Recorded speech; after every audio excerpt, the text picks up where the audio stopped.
Hello, my friends, and welcome back. Thank you very much for being with me again today. Let's discuss the issue of democracy a little bit. You see, democracy is not supposed to work only when you're winning. And when you're losing, you change the rules. That's not the way it should work. The rules are fixed, and you lose or win, they still remain over there. Now, in 2016, when former President Donald Trump won the elections in the United States, if you remember, he did not win the popular vote like others in U.S. history, but he won the most electors from the Electoral College. And a lot of cuckoo heads stated, oh, that's not fair, let's change the system, because it's not fair because the popular vote is the one that should matter, and not the Electoral College. And this is this, and this was done for this and that. Well, the reason why one of the reasons why the Electoral College was done is because the masses are stupid, and the framers of our system, U.S. system, say, you know what, we need the elites to really who have something there and some interest, obviously. Not a perfect group in a society, okay? Not making that claim. They decided that they will figure out this group that could, block the stupidity of the masses. That's plain and simple. Now, they made this rule, and that's the way you play by the rules. When you win, you like the rules. When you lose, you don't like the rules, and you try to change them. This is like saying this. I don't know of how many of you play tennis. Well, if you're familiar with tennis, you know how you win and how you lose. Let's say we discuss men tennis, not women, just for the purpose of, it doesn't matter, but let's say we have men tennis. You play you play 5 sets, right? 3, who wins the 3 out of 5, right? Let's put it this way. If you won 3, you win the sets. Now, let's say I am playing against you, and you win the first set with 6-0. Wow. So 6 games for you, 0 for me. The next, you win 6-0. Again, that means you got 12 games and I got 0. But the next 3, I win all 3 of them with 6-4, 6-4, 6-4. So I got 6-6-6. That's how much? 18 games, right? And you won what? You won the 6, the first one, 6. The second, 6, 6-0, 6-0. So that's 12. And then 4-4-4. That's 12, right? 12 with 12, right, is more than I have, right? It's 24. And I got what? 18. So you won more games than me, but I won the 3 sets, and you won only 2. So you see how it goes? The same thing with the popular vote and with the Electoral College. You win the sets. It's not about who wins more games. It's who wins the sets. So if I won 3 sets with 6-4, 6-4, 6-4, and you won only 2 sets with 6-0, 6-0, you got more games, 24, and I got 18. But I got 3 sets, so I won. So I got the Electoral College, you got the popular vote, but you lost. All right? Simple, clear explanation. These are the rules. Everybody's okay with the rules in tennis, but they're not okay with the rules in the United States, and they want to change them. Why? They want to change them when they lose. When they win, the system works. And now that brings me to this weasel, which is Olaf Scholz, the Chancellor of Germany, who claims that he wants to change the rule in the European Union of voting for certain measures. It works like this. In the European Union, let's say they want to adopt some sanction against a country. It has to be unanimity.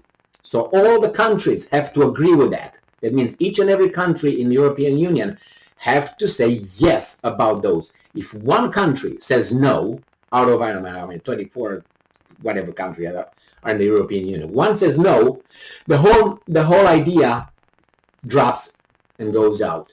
It's the same with NATO. If Turkey says no, Finland and Sweden don't get in. This is the rule. But since now they have an interest in placing sanctions on Russia, and you have, let's say, Hungary, or we have Bulgaria, or we have other countries have questions about that, or maybe even Slovakia, they want to change the rule. They don't like the rule that was, in place. It has to be unanimity. They want to change it, and this is how the weasel works this little thing.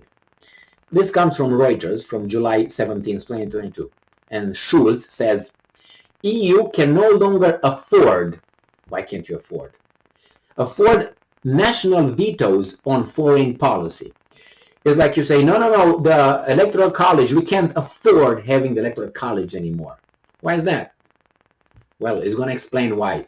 Because, you see, like in Animal Farm of George Orwell, some countries, we're all equal, but some countries are more equal.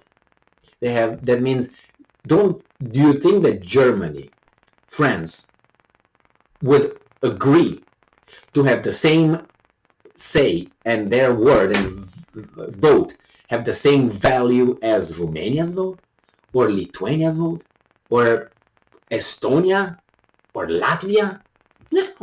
No. They look down on those countries. And besides, Germany is like 80 million, right? That's how it used to be, right? And let's say Lithuania has 2.5 million, all right? So Germany is the economic engine of Europe. Lithuania is the little dog, the little chihuahua that barks at Russia when it's just kicked in the butt. Hey, now, boom. That's what it is. That's its role, the whole role. And he's doing a good job. The same with Poland and the other two Baltic states. So, no, they don't want that. No. What do you mean? You destroy my intention, my interest, my global interest because you're dumb? No. We're going to change this. And they said something about Mario Draghi of Italy, the prime minister, was the first who said, we got to change it. We got to make it like a 51-49, democracy, blah, blah, blah. Why?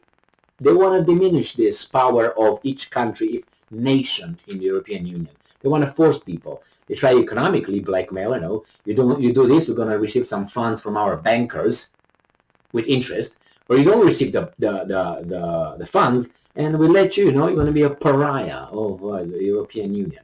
So the European Union can no longer afford to keep national vetoes, so the nations out, when decided on European Union foreign and security policy if it wants to maintain a leading role in global policies. German Chancellor Olaf Scholz said, Olaf, European Union is formed of nations, states, nations, different cultures, different people. You can't force them to think the same. Diversity is our strength. Hey, come on, hello. Diversity is our strength. Oh, only racial diversity is our strength. Oh, my bad. Sorry, mea culpa. Moscow war in Ukraine makes unity in Europe even more urgent and increases pressure for an end to selfish blockades of European decisions by individual member states. Selfish. We may have interest. How about that? You have interest? Well, I have an interest. We're in this union, but we have our own interest. I have my traditions, you have your own. You're going to change the traditions because Brussels tells you so. My people, I don't want that. No, you got to be a new European. See how it goes? Diversity is not our strength here. It's just where it needs, to destroy certain societal order.